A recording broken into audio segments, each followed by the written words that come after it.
안녕하세요. 결혼해서 잘 산다는 건 참 어려운 일이라고 생각하는 60대 여자입니다. 저는 자기 배우자를 배신하는 인간들은 인간 취급도 안 하는 사람이에요. 살면서 그런 행위로 인한 아픔을 두 번이나 겪어봤거든요. 한 번은 제게 직접 일어난 일이었고, 또 한 번은 제 자식과 얽힌 일이었죠. 특히 전 제 자식에게 일어났던 잊지 못할 사건에 대해 이야기해보고자 이렇게 사연을 보내게 되었습니다. 전 어릴 때부터 상처를 많이 받고 살았어요. 친정집에선 딸은 그저 살림 미천이라며 자식 취급도 해주지 않았고, 저는 두 오빠를 공부시키기 위해 일만 하다 남편과 결혼했었죠. 결혼하고 나서도 저를 식충이 취급하던 시부모 때문에 참 많이 울고 힘들어하며 살았습니다. 결혼하자마자 합가를 했었거든요. 남편도 결혼 초반에만 절 챙겨주는 척했지, 아들을 낳고 둘째인 딸까지 낳은 뒤엔 절 거의 본 척도 안 하더라고요. 나중에 생각해보면 왜 그렇게 참고 살았지 싶었거든요. 그런데 그 당시엔 어디 기댈 것도 없고 어릴 적부터 그런 취급을 받고 살았다 보니 그 상황에서 도망쳐야겠다는 생각 자체가 잘 안 들더군요. 그게 바로 요즘 말하는 가스라이팅 당했다는 거였겠죠. 우리 어머니 못 살게 굴지 마세요, 할머니. 그런 힘든 시절에 유일하게 제게 힘이 되어 주었던 건 바로 저희 아이들이었습니다. 특히 아들은 어린 것이 벌써부터 엄마를 지켜주겠다며 시부모에게 큰 소리를 뻥뻥 쳐주기도 하더라고요. 가슴 아팠던 건 그런 아들이 6살 때 사고를 당해 평생 한쪽 다리를 절게 됐다는 거예요. 그때 전 애미 자격도 없는 여자라며 시부모와 남편에게 손찌검까지 당했었죠. 아들이 그렇게 다칠 동안 뭘 했냐면서요. 하지만 그땐 제 자식이 평생 장애를 안게 됐다는 고통에 그들의 그따위 건 아프게 느껴지지도 않았어요. 바람? 사람 무시하는 것도 정도가 있지. 뭐가 어쩌고 저째? 그래서 니까지 게 뭐 어쩔 건데? 꼬우면 집 나가던가. 난 애들 혼자 책임질 생각 없으니까 그럴 거면 저 진짝들도 다 데리고 나가. 어? 참고로 난 한 푼도 못 준다. 못하겠으면 그냥 참고 살든가. 하지만 저희 아들이 12살 때 남편이 바람 피우고 다닌 사실까지 알게 되니 더는 참고 살기 싫더군요. 그것도 술집 여자들 여럿과요. 어쩌면 그 사실 하나 때문이라기보단 그동안 참고 참았던 분노가 그 일로 인해 터져버렸던 것 같아요. 그때 남편은 말은 이혼할 거면 이혼하라고 했지만 제가 애들 생각 때문에 정말 이혼은 못할 거라고 생각했었나 봅니다. 하지만 이미 악밖에 남아있지 않았던 전 이혼을 강행했어요. 그래도 살면서 제게 조금이나마 미안했었던 작은 오빠의 도움을 받아서요. 전 오빠의 도움으로 재산 분할도 약간의 위자료와 양육비도 받아내며 애들을 데리고 이혼할 수 있었죠. 애들이야 남편이 혼자선 절대 못 키운다고 못을 박았으니 당연히 제가 데려올 수 있었고요. 당신들 언젠간 나한테 한지 두고두고 벌 받으면서 살 거야. 힘없는 약자 괴롭힌 벌은 하늘도 곱절로 쳐주는 거라고 했어. 정말 돈까지 뜯기고 이혼당하게 된 남편도 시부모도 약이 올라서 어쩔 줄을 몰라 하더군요. 전 그런 그들에게 악담을 퍼부으며 끔찍했던 결혼 생활에 종지부를 찍었습니다. 그 후 전 남편과 전 시댁에 관심을 끊고 살았는데요. 나중에 들려오는 얘기를 들으니 계속 술집 여자들에게 빠져 살던 전 남편은 크게 사기까지 당해 시댁을 주저앉혔다더군요. 그 후 전 시모는 쓰러지고 전 남편은 극단적인 선택까지 해서 이 세상 사람이 아니게 됐죠. 하지만 전 장례식장에 가보지도 않았습니다. 당시 성인이 됐었던 저희 애들도 가보고 싶지 않아 했고요. 이혼 후 전 억척같이 살며 애들을 키웠습니다. 남의 식당에서 일하며 돈을 모으고 모아 아들이 고등학교에 들어갈 쯤엔 지금까지 운영하고 있는 떡집을 차리기도 했죠. 솔직히 나중에야 철이 들었다지만 딸은 사춘기도 세게 겪고 나름 반항도 하곤 했었는데 아들은 청소년 시절에도 성인이 되고 난 후에도 한결같이 착한 효자였어요. 시연이 너 집에 일찍 일찍 안 들어와? 학생이 밤 12시가 넘도록 어디 그렇게 싸돌아다녀? 내가 뭐 다른 애들도 이 시간까지 놀고 집에 가는 애들 많아. 그리고 아예 가출해서 부모 속 뒤집어 놓고 사는 날라리들도 있는데 나 정도면 양호한 거지. 그걸 말이라고 해? 왜? 아주 범죄자 안 된 걸 고마워라고 말하지 그러니. 엄마가 엄마 좋자고 잔소리해? 다 너 나중에 후회할 거 뻔히 아니까 혼내는 거야. 야, 김시연, 너 어머니한테 어떻게 날이 갈수록 말버릇이 나빠져? 어머니 혼자 고생하시면서 우리 키우느라 얼마나 힘드시겠어. 철이 덜 들어도 정도껏 덜 들어야지. 너 내일부터 또 집에 늦게 들어오면 그땐 오빠가 가만 안 놔둘 줄 알아. 어머니 눈에서 눈물 나게 하면 넌 나중에 피눈물 흘리면서 후회해. 솔직히 사춘기 시절 이유 없이 반항하는 자녀를 대하는 일이 얼마나 어렵답니까? 자식 키워본 분들은 다 공감하실 거예요. 그런 딸에게 매도 들어보고 설득도 해봤지만 전 꽤 오랜 시간을 딸과 계속 입씨름하며 지내야 했어요. 그때 제 편을 들며 같은 사춘기 아이로서 딸을 혼내고 붙잡아준 사람이 바로 저희 아들이었죠. 제가 없을 때도 딸을 야단도 치고 붙잡고 앉혀서 공부도 시켜주는데 정말 눈물 나게 고맙더라고요. 어머니, 너무 안 오셔서 모시러 왔어요. 아휴, 우리 아들 왔어? 그냥 집에서 공부하지 뭐하러 왔어? 오늘 떡이 너무 안 팔려서 못 가고 있었어. 그래요? 아, 기다려보세요. 이 아들이 다 팔아드릴게요. 자자, 떡 사세요. 떡 사. 오늘 간 만든 떡 마감더리로 가져가세요. 오늘 기회 놓치시면 후회하실 겁니다. 자자, 마감더리 세일.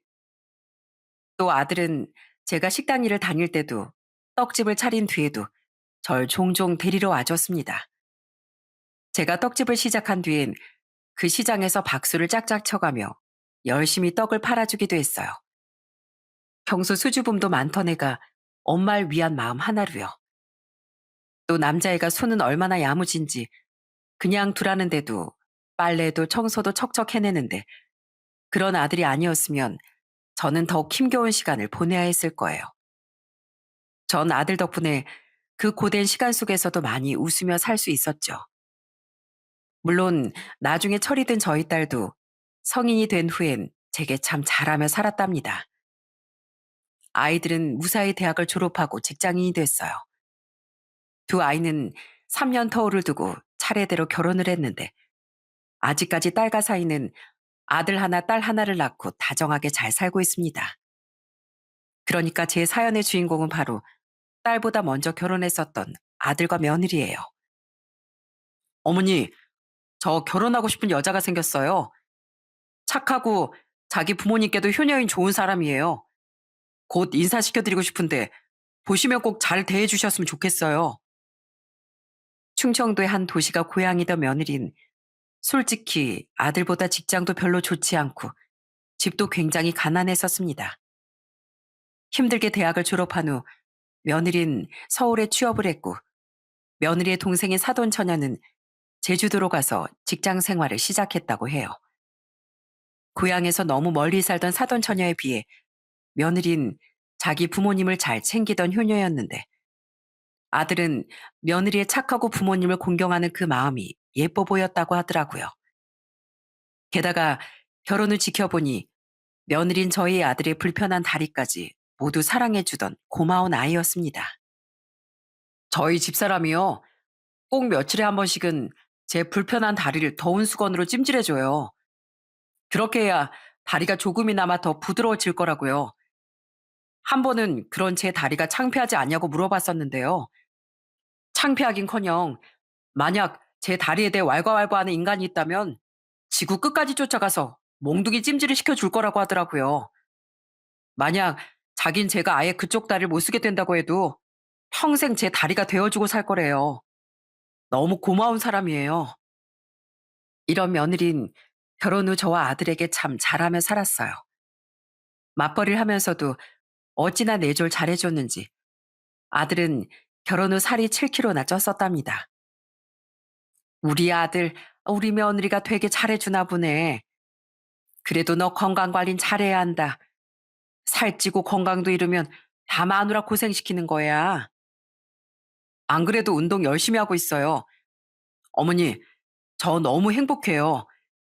일이 아무리 힘들어도 집에 가서 집사람이랑 우리 두 아들 얼굴 보면 이게 행복이구나 싶다니까요. 이 7kg는 다 살이 아니라 행복 무게예요. 아이들이 어떻게 사는지 꼬치꼬치 캐물을 수는 없으니 며느리가 아들에게 얼마나 어떻게 잘해줬는지 자세히는 모릅니다. 하지만 늘 아들의 불편한 쪽 다리를 잘 살펴주는 세심한 모습, 날이 갈수록 행복으로 가득 찼던 아들과 손주들의 얼굴만 봐도 며느리가 얼마나 좋은 아내이자 엄마가 되어 주었는지 잘 알 수 있었어요. 또 며느린 괜찮다는데도 꾸역꾸역 저희 가게에 와서 일손을 돕기도 하고 아들과 손주들과 어딜 놀러 가서도 꼭 제 생각을 해주곤 했죠. 어머님, 저희 서울 근교로 잠깐 나들이 왔는데요. 봄꽃이 너무 예쁘게 피었어요. 어머님이 오늘 결혼식만 안 간다고 하셨어도 같이 오는 건데 저희끼리 와서 죄송해요. 다음에 꼭 같이 와요. 나야 같은 서울에 사니 자주 보는데 다음번엔 사돈 어른들 모시고 가라. 그래도 내 생각해줘서 고맙다 우리 며느리. 이런 며느리를 어떻게 제가 처음부터 예뻐하지 않을 수 있었겠어요? 전 이런 며느리를 거의 업고 다닐 듯 예뻐하고 잘해줬습니다. 아가, 거기 저렴한 것만 보지 말고 이쪽도 와서 좀 봐봐. 여기 이 노란색 가방 너무 예쁘지 않니? 네 화사한 얼굴이랑 딱 잘 어울린다. 어머님, 이쪽 가방들도 다 비싼 거예요. 근데 저 정말 괜찮은데. 그냥 어머님 가방만 사서 가요. 네? 이제 쭈글쭈글해질 일만 남은 내가 명품 가방 들어서 뭐하니? 젊고 예쁜 네가 들어야 더 멋스럽지. 평생 힘든 친정집 챙기느라 너 하고 싶고 사고 싶은 거 별로 하지도 못하고 살았다며. 이제 넌 내 딸이나 마찬가지인데 고생하면서 산 딸한테 내가 좋은 거 좀 해주고 싶어서 그런다. 얼른 이쪽으로 와봐. 전 가난한 집에서 태어나 뭐든 제대로 누려보지도 못하고 산 며느리가 가여웠습니다. 물론 저희 애들도 제가 막 넉넉히 키우지 못했지만 사돈댁은 저희 집과는 비교도 되지 않게 형편이 어려웠다더라고요. 저는 그런 며느리를 위해 명품 옷과 가방 한두 개쯤은 선물해주고 싶었어요.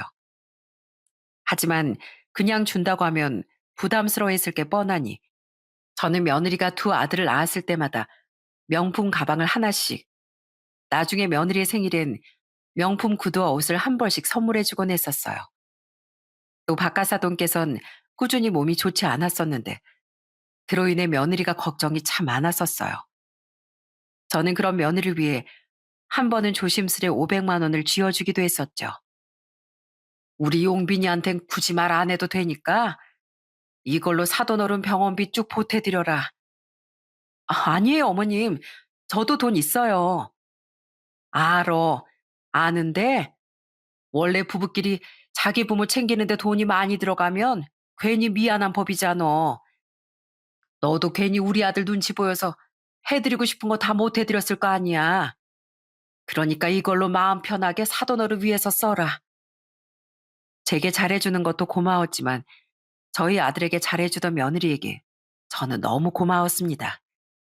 물론 사위에게도 고마워서 굉장히 잘해주긴 했었지만은요. 저는 저희 아들도 많이 예뻐해 주신다는 사돈 어른들에게 고마워 가끔 선물도 보내곤 했었어요. 몸이 안 좋으셨던 박가사돈을 위한 영양식품, 고급 식재료도 보내드리고 안사돈을 위한 화장품도 한 번씩 보내드렸죠. 안사돈, 이런 거 안 보내주셔도 되는데요. 저희도 그만큼 보답을 해드려야 하는데 그러지 못해서 정말 죄송합니다. 별 말씀을요. 가족끼리 돌려받을 거 생각하고 선물한답니까? 다 저희 며느리한테 고마워서 사돈 어른들께도 보답하고 싶었던 거예요. 그리고 안사돈께서도 때마다 과일이며 한과며 한 번씩 보내주시잖아요. 안사돈께서 보내주시는 거에 비하면 너무 약소해서 문제지요. 정말 감사합니다, 안사돈. 원래 선물은 값어치보단 마음 아니겠습니까? 사돈들께선 제가 드리는 만큼 못 돌려주는 걸 미안해 하셨지만 저는 전혀 개의치 않았어요. 두 분이 보내주시는 작은 선물에서도 두 분의 마음이 넘치게 전해졌으니까요. 또 전 사돈 처녀 결혼식 땐 친척이 많이 없던 사돈 어른들을 위해 저희 딸과 사위 그리고 손주들까지 전부 데려가 축하를 해줬습니다. 물론 축의금도 넉넉히 했었고요. 사돈 처녀 신혼집에 좋은 선물이라도 하나 해주라며 사돈 어른들께뿐 아니라 며느리에게도 따로 말이죠. 사돈, 제가 저희 둘째 일로 너무 감사해서 그러는데요. 저희 집으로 초대해서 저녁 식사라도 대접해드리고 싶은데 시간 좀 내주실 수 있을까요? 그 일로 사돈 어른들은 너무 고마웠다며 절 사돈 댁으로 초대해 멋진 저녁 식사까지 차려주시더군요. 며칠을 푹 고아내셨다는 곰탕과 잡채, 직접 손으로 빚은 만두에 한우구이까지 진수성찬을 차려주셨는데 두 분이 제게 저녁을 대접하려 무리하셨다는 게 너무 잘 느껴지더라고요. 그런데도 두 분은 오히려 제게 더 좋은 대접을 해주지 못한 걸 미안해 하셨어요. 집이 너무 누추하죠? 아유, 제가 잘 청소한다고 하는데 워낙 낡은 집이다 보니까 너무 민망하네요. 좁기도 하고요. 아닙니다. 저희 집도 썩 멋지지 않아요. 두 분이 못 보셔서 그렇죠. 그래도요. 제가 고기도 더 많이 사고 이것저것 더 차리려고 했는데 여기까지 초대해 놓고 음식도 변변찮은 것 같아 죄송합니다.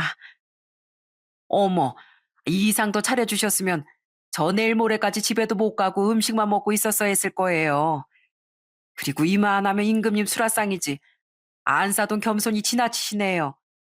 에미야, 용빈아, 얼른 다 같이 먹자.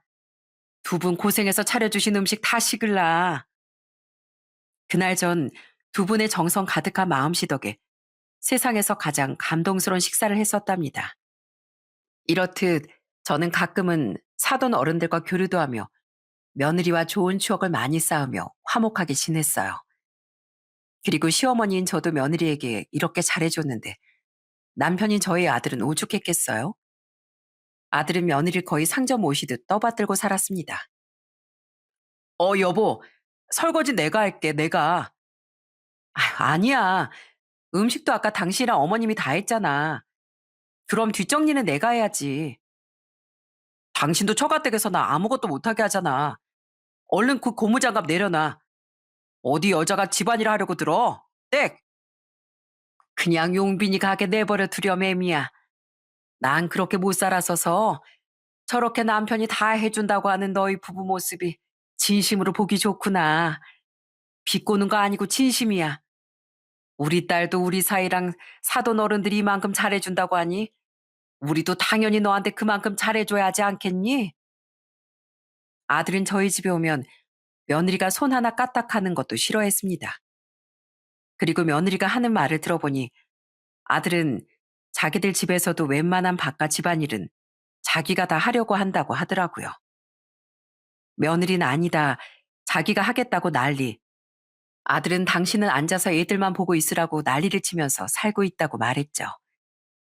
그렇게 사랑스럽게 옥신각신하는 아이들의 모습을 상상해 볼 때면 저까지 다 마음이 따뜻해지곤 했어요. 또 가난했던 자신의 처가를 위해 아들은 갈 때마다 용돈도 턱턱 드리고 몸이 좀 안 좋으셨던 바깥사돈을 위해 공기 좋은 곳으로 두 분을 모시고 여행도 자주 다녔다더라고요. 이번에도 두 분 모시고 바닷가에 다녀왔다고? 잘했다. 부부란 자고로 내 부모 네 부모 할 것 없이 자식된 도리를 다해야 하는 법이야. 전 괜찮다고 했지만 두 아이는 절 데리고도 똑같이 여행도 자주 가려고 노력하고 용돈도 쥐어주곤 했습니다. 제가 무작정 거절하면 그것도 자식들 마음에 서운함을 남겨줄 것 같았어요.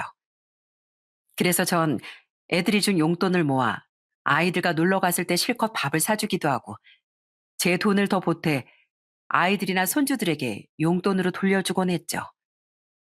또한 저희 딸 내외도 제게 참 잘했으니 저는 제가 부모나 남편 복은 없었을지언정 자식과 사위 며느리복은 넘치게 타고났다고 생각했어요.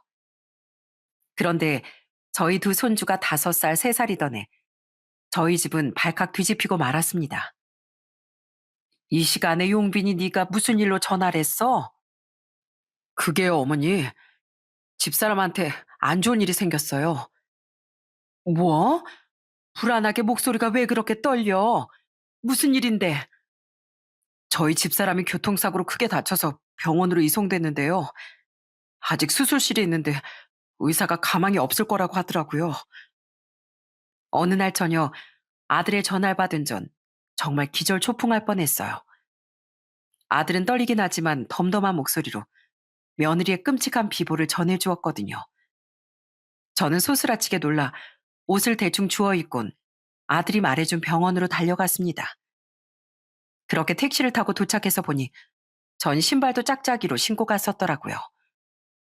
아직 아들은 수술실 앞에 손주들을 데리고 앉아 있었는데 저는 그런 아들을 끌어안고 오열했어요. 이게 무슨 일이냐? 애미가 갑자기 왜? 혼자 운전해서 처가집 쪽으로 가다가 사고가 났대요. 사돈 어른들 혼자 보러 가려다가 이렇게 됐단 말이야? 아휴, 하늘도 무심하시지. 세상에 먼저 잡아가줘야 될 악당들이 얼마나 많은데 그 착한 애한테 이런 일이 생겨?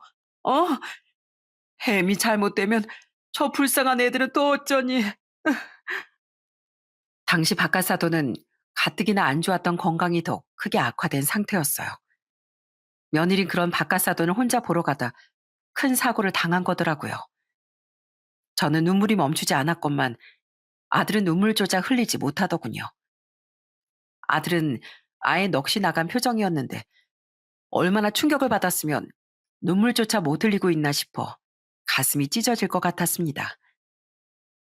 연락을 받고 급하게 그 먼 거리를 달려온 사돈 어른들도 병원에 도착하자마자 무너지듯 바닥에 주저앉고 말았죠. 안 된다, 지수야. 네가 우리한테 어떤 딸인데. 결국 며느린 오열하는 가족들을 뒤로하고 세상을 떠났습니다. 중환자실로 옮겨져 몇 시간을 더 버텼지만 결국 다음날 오전에 저 세상으로 갔던 거죠. 그렇게 차려진 며느리 빈소에서 우린 모두 큰 슬픔에 잠겼어요. 지수야, 지수야. 가도 허구한 날 골골대던 내가 먼저 갔어야지.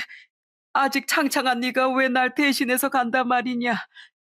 제발 내가 네 목숨을 대신할 테니 지금이라도 다시 살아 돌아와다오. 아휴, 이 망할 귀신들아. 세상에 데려갈 놈들이 천진데 왜 우리 착한 딸한테 덤벼들었냐? 어? 세상 전체에 우리 딸처럼 천사 같은 애가 또 어디 있다고. 우리 딸 돌려내. 당장 돌려내. 엄마, 아빠, 그만 울고 좀 쉬세요. 특히 아빠 그러다 진짜 큰일 나세요. 아빠 가뜩이나 지금 건강도 안 좋으시잖아요. 사돈들은 허공을 향해 우리 딸 돌려내라며 아우성이었고 며느리의 동생 내외는 그런 사돈들 챙기랴 슬퍼하랴 정신이 없었습니다.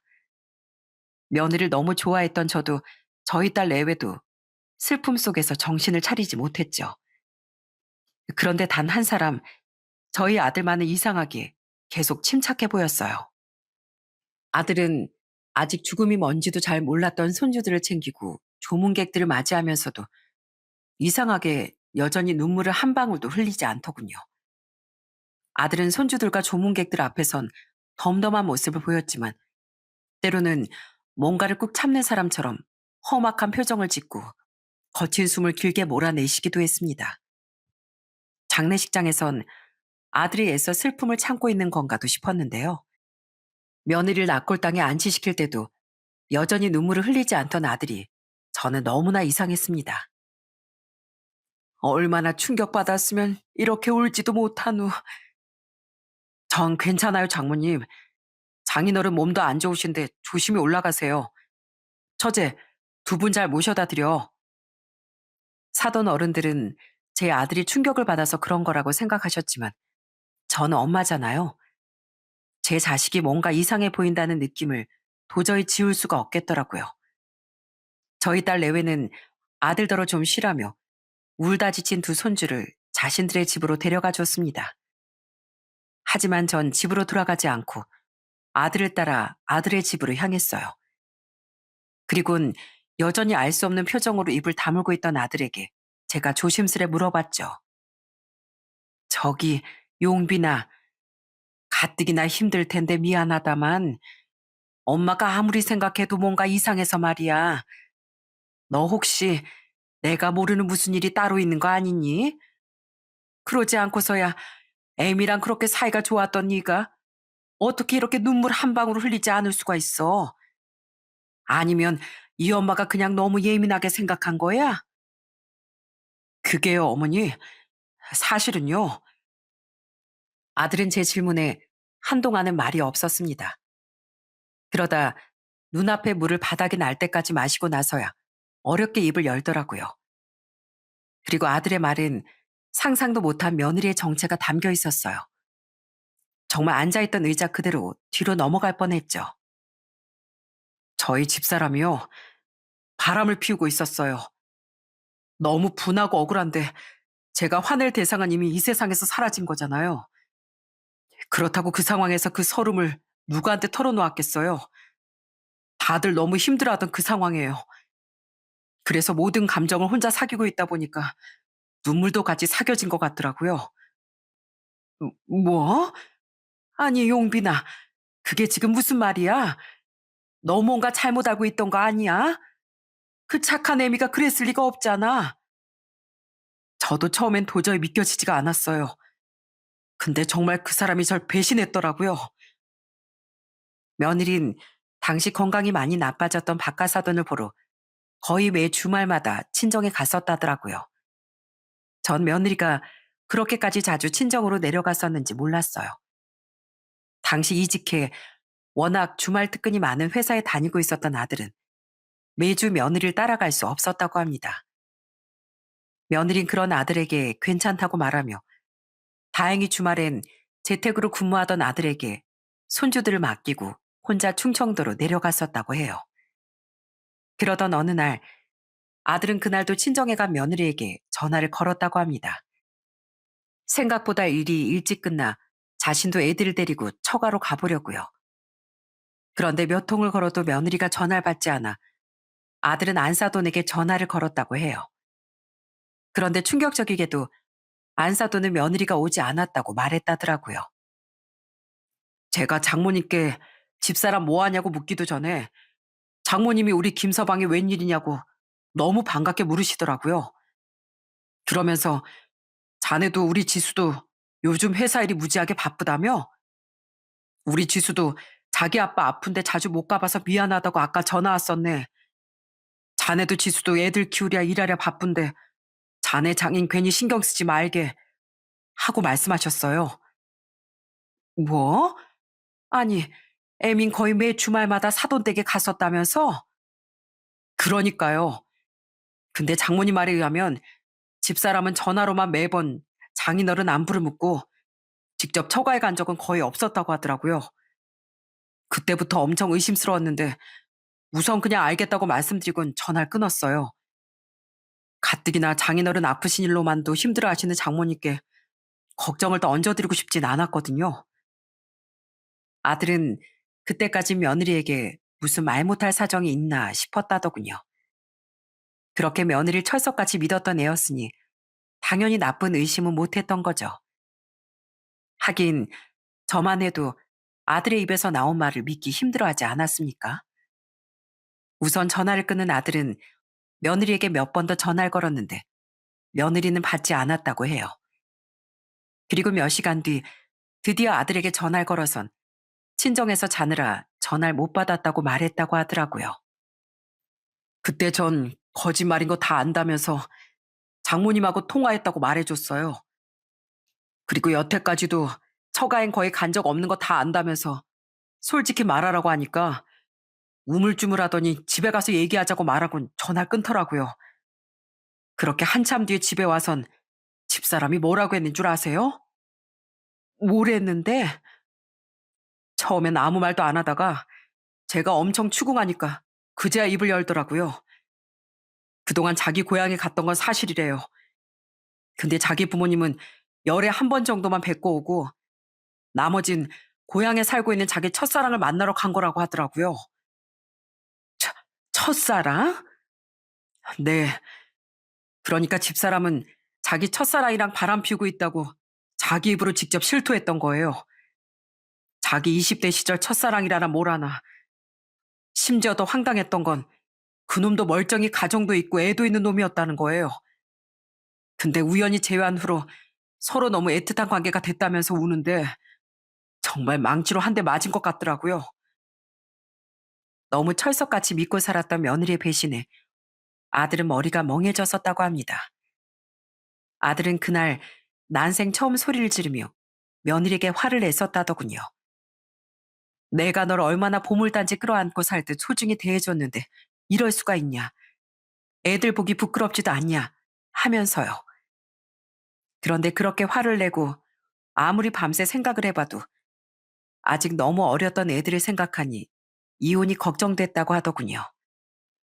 물론 제 아버지란 사람도 바람 피우길 우습게 알던 인간이었으니 집사람이 바람 피웠다는 사실 자체는 용서할 수가 없었어요. 그런데 한편으론 제가 아버지 없는 애라는 소리를 듣고 자랐던 서러운 기억도 떠오르더라고요. 저희 애들이 엄마 없는 애 소리를 듣고 자랄까봐 무서워졌던 거죠. 솔직히 아버지 없느니만 못한 인간이었지만 저희 집사람은 애들한테 얼마나 좋은 엄마였어요. 저랑 어머니한테도 원래는 되게 잘하던 사람이었고요. 그래서 결국 한 번은 용서해 줄 테니 그놈을 끊어내라고 했는데 이미 집사람은 그놈한테 완전히 정신이 팔려 있더라고요. 아들은 가정을 지키기 위해 며느리를 붙잡았다더군요. 그놈 정체를 며느리에게 캐물으려 해도 며느리가 그 이상은 입을 열지 않아 그놈을 찾아가지도 못하면서요. 몰래 그놈을 만나러 가던 며느리의 뒤를 차로 밟은 적도 있었는데 미행이라는 게 생각보다 쉽지 않아 몇 번이나 다 놓쳤다고 하더라고요. 아들은 혹시 정말 이혼하게 될 경우를 대비해 며느리와의 대화 내용이나 통화 내용을 모두 녹음해놨다고 했습니다. 그 녹음 파일을 들어보는데 정말 억장이 무너졌어요. 여보, 제발, 아직 어린 우리 애들이 불쌍하지도 않아? 애들 생각해서라도 이만 정리하고 다시 가정으로 돌아와. 어? 싫어.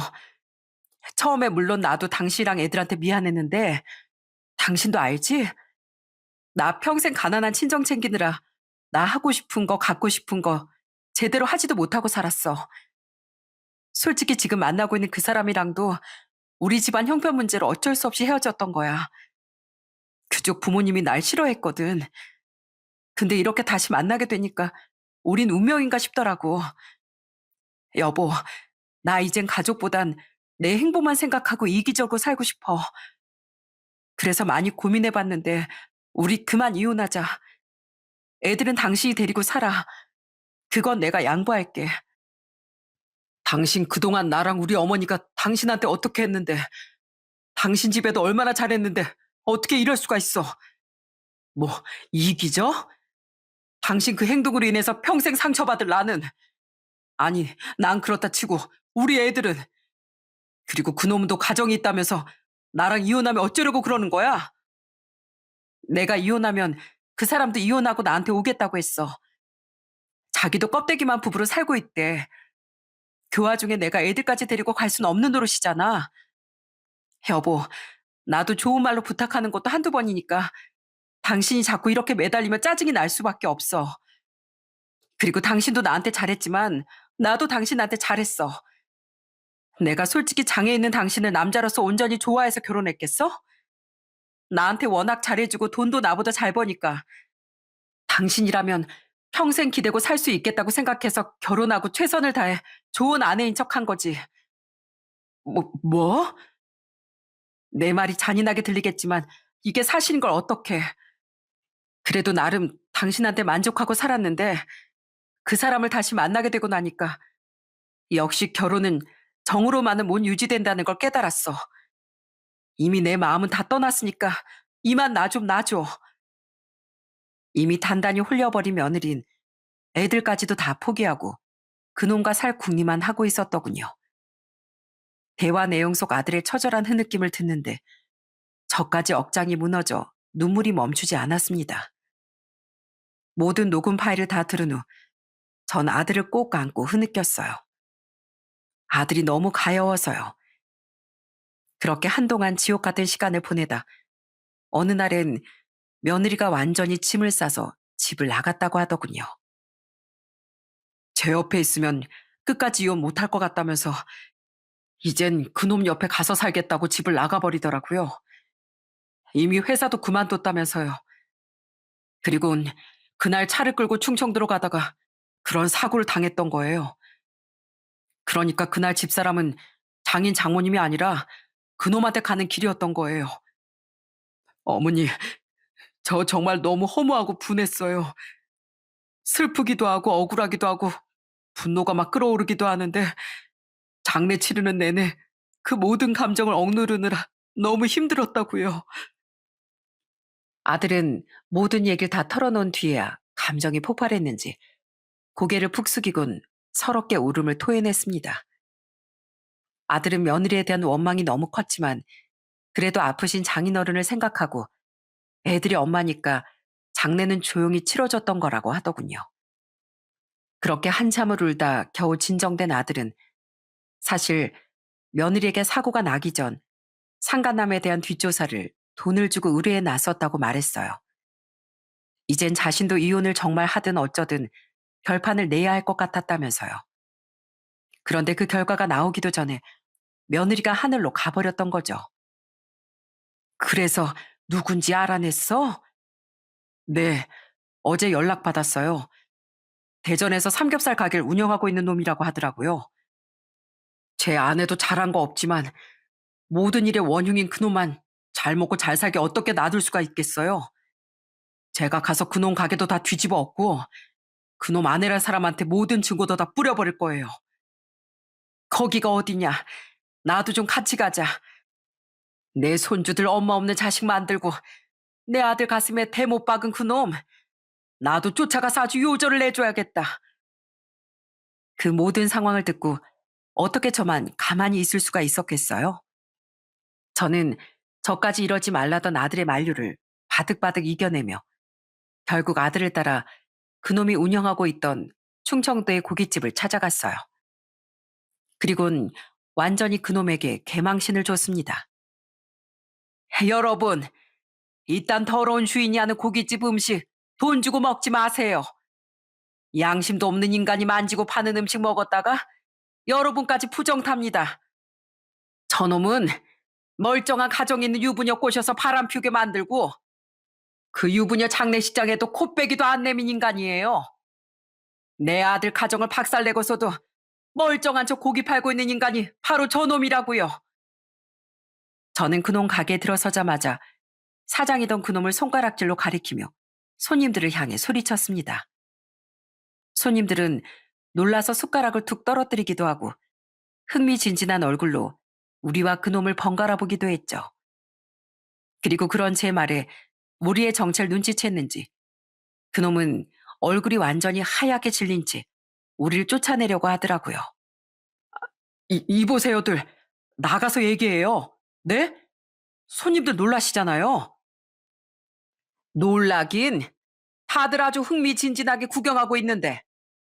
그리고 네가 얼마나 못돼 처먹은 인간인지 손님들도 알아야 회심해서 다시 여기 안 올 거 아니야? 아이, 이 아주머니가 진짜 여기 제 영업장이라고요. 근데 이 자식이 누구 어머니 몸에 손을 대? 그놈이 우리를 쫓아내려다 저를 밀치자 열이 받은 아들은 그놈에게 주먹을 날리더군요. 그 순한 애가 저 하나 건드렸다고 그랬겠습니까? 며느리 일로 아들은 이미 폭발 직전이었던 거예요. 아들은 바닥에 나동그라져 얼이 빠져있던 그놈에게 씩씩대며 소리쳤어요. 야, 이 망할 자식아. 이 장사 망치는 건 무섭고 멀쩡한 남의 가정 박살내는 건 안 무서웠냐? 야, 너 내 아내한테 이혼하고 오면 너도 이혼할 거라고 했다며? 그럴 거면 애초에 결혼을 왜 했냐? 어? 그렇게 살기 부끄럽지도 않냐? 아니에요. 물론 말은 그렇게 하긴 했는데 전 정말 이혼할 생각은 없었다고요. 제가 왜 멀쩡한 제 가정 놔두고 그런 가난한 집 딸이랑 살려고 했겠어요. 그냥 오랜만에 만나서 반갑고 애틋한 마음에 사탕발리 말 좀 했던 건데 그걸 고지고대로 믿고 저한테 진짜 오려고 난리쳐서 저도 곤란했었다고요. 어떻게 헤어질까 그 궁리만 하고 있었단 말이에요. 뭐? 야, 그걸 지금 변명이라고 하고 있어? 이 그딴 거짓말에 속아서 내 집사람은 가정도 애들도 다 버리고 집까지 나갔었어. 알아? 그리고 너랑 살겠다고 여기까지 오다가 사고로 저 세상 살아까지도 했다고. 너도 그 소식 들었지? 들었는데도 장례식장에 코빼기도 안 비쳤던 거잖아. 내가 네가 왔으면 그 못생긴 얼굴 기억 못했을 것 같냐? 네, 저도 듣긴 들었는데요. 너무 무서워서 못 갔어요. 그냥 가볍게 만나던 여자가 그렇게 가버렸으니까 괜히 찝찝하고 무서웠다고요. 그, 근데 그게 절 만나러 오다가 그렇게 된 건 줄은 정말 몰랐어요. 저, 정말 죄송합니다. 죄송하다면 다야? 네 그깟 가벼운 장난질에 한 가정이 무너지고 여러 사람의 가슴이 찢어졌다. 내 며느린 저 세상까지 가버렸고 이 천벌 받을 놈아. 이런 무서운 짓을 해놓고 넌 잘 살 수 있을 것 같아? 아니, 넌 평생 네 엎어 짊어지느라 하늘 한번 제대로 못 보고 살게 될 거야. 기가 차지 않습니까? 그러니까 그놈은 애초에 이혼할 생각도 없었고 며느리만 그놈에게 진심이었던 거예요. 그 처참한 진실을 들은 아들은 절망적인 표정을 지었습니다. 그놈은 며느리가 자신을 만나러 오다 그렇게 됐다는 이야기를 듣고 넋이 나간 채 그제야 싹싹 빌더라고요. 아마 며느린 그날 그놈에게 연락도 안 하고 그 지방으로 내려가려고 했었나 봅니다. 너무 분노했던 전 그놈에게 천벌을 받을 거라며 악담을 퍼부어 주었죠. 누구세요? 안녕하세요. 그쪽 남편의 일로 드릴 말이 있어서 찾아왔습니다. 그렇게 그놈의 가게에서 나온 뒤 우린 잠시 기다렸다가 이번엔 그놈의 집으로 찾아갔어요. 그놈의 아내를 만나러요. 이미 퇴근 후 집에 돌아와 있었던 그놈은 우릴 보고 완전히 아연질색하더군요. 우린 그놈을 그렇게 조금이라도 더 괴롭히기 위해 일부러 그때 찾아갔던 거예요. 우린 그놈의 아내에게 모든 진실을 폭로했습니다. 그놈은 자기 아내 뒤에서 사시나무 떨듯 덜덜 떨고 있었고 그놈의 아내는 병약한 채 입을 다물지 못했죠. 당신들 진짜 이렇게까지 해야 했어요? 난 나지만 우리 집사람까지 건들 필요는 없었잖아요. 야, 그럼 넌 내 가정 다 무너뜨려 놓고 넌 멀쩡한 남편 아빠인 척 살려고 했냐? 어림없는 소리 하지 마. 이 쓰레기 같은 인간이 내가 사업 멋대로 말아먹고 빌빌대던 널 안 갖다 버리고 얼마나 챙겨줬는데 감히 네가 어떻게 나한테 이럴 수가 있어? 그놈의 아내는 활활 타오르는 눈빛을 그놈에게 보내며 험난한 미래를 예고하더군요. 전 딸 가진 부모로서 그 여자를 위한 마음에 이렇게 조언해 줬어요. 이봐요, 애기 엄마. 내가 좀 살아보니까 한 번 쓰레기는 영원히 재활용이 안 됩디다. 난 그걸 늦게 깨달아서 너무 늦게 이혼했는데 애기 엄만 부디 그러지 말아요. 저런 놈은 내 아빠로도 남겨둘 가치가 없습니다. 네, 감사해요, 아주머니. 그리고 저기 김용빈 씨라고 했죠? 제가 이런 말 드릴 자격은 없겠지만 그래도 아내분의 일은 진심으로 사과드립니다. 그리고 이렇게 외면하지 않고 저한테 모든 걸 말하러 와주셔서 두 분께 정말 감사드려요. 경우가 발랐던 그놈의 아내는 우리에게 사과와 감사를 전하는 것도 잊지 않더군요.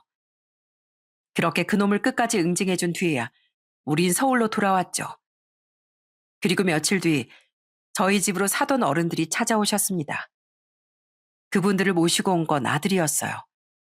사돈 어른들은 저희 집에 오자마자 제게 고개 숙여 사과를 하시더라고요.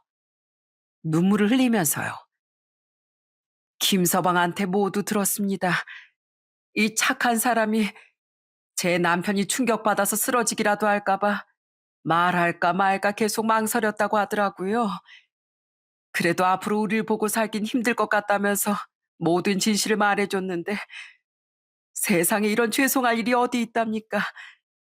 우리가 없이 살았어도 자식들만큼은 잘 키웠다고 생각했는데 어떻게 그렇게 믿었던 지수가 이런 일을.